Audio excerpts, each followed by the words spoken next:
JB music studio के गाने सुनने के लिए हमारे चैनल को सब्सक्राइब करें और बेल आइकन को दबाना ना भूलें।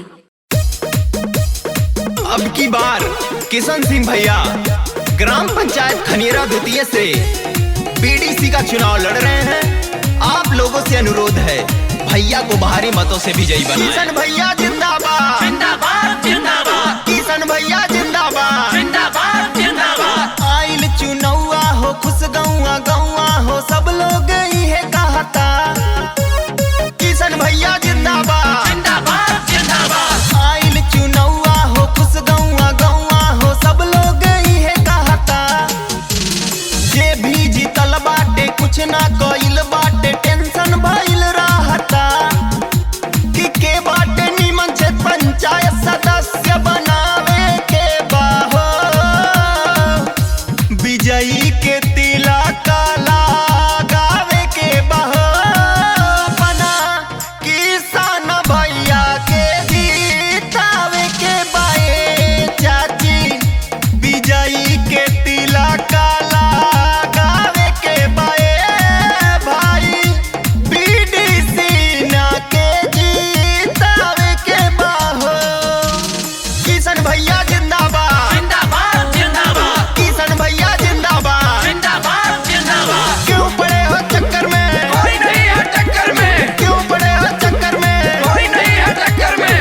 Recording by JB music studio Sant Kabir नगर। अब सीता इन्हीं के जितावे के बा। टूटल सगरो सपनवा पुरावे के बा। किशन भैया जिंदाबाद जिंदाबाद जिंदाबाद। सबके हुधाइले बयास टूटे नदी है विश्वास। अब सीता इन्हीं के जितावे के बा। टूटल सगरो सपनवा पुरावे के बा।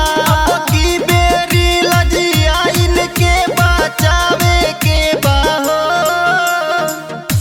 विजयी के तिलक लगावे के बा हो। अपना किसान भैया के जीतावे के बाए चाची। विजयी के तिलक लगावे के बाए भाई। बीडीसी ना के जीतावे के बा हो। किशन भैया जिंदाबाद जिंदाबाद जिंदाबाद, किशन भैया जिंदाबाद जिंदाबाद जिंदाबाद। क्यों पड़े हो चक्कर में कोई नहीं है टक्कर में। क्यों पड़े हो चक्कर में कोई नहीं है टक्कर में। Recording by JB music studio Sant Kabir नगर।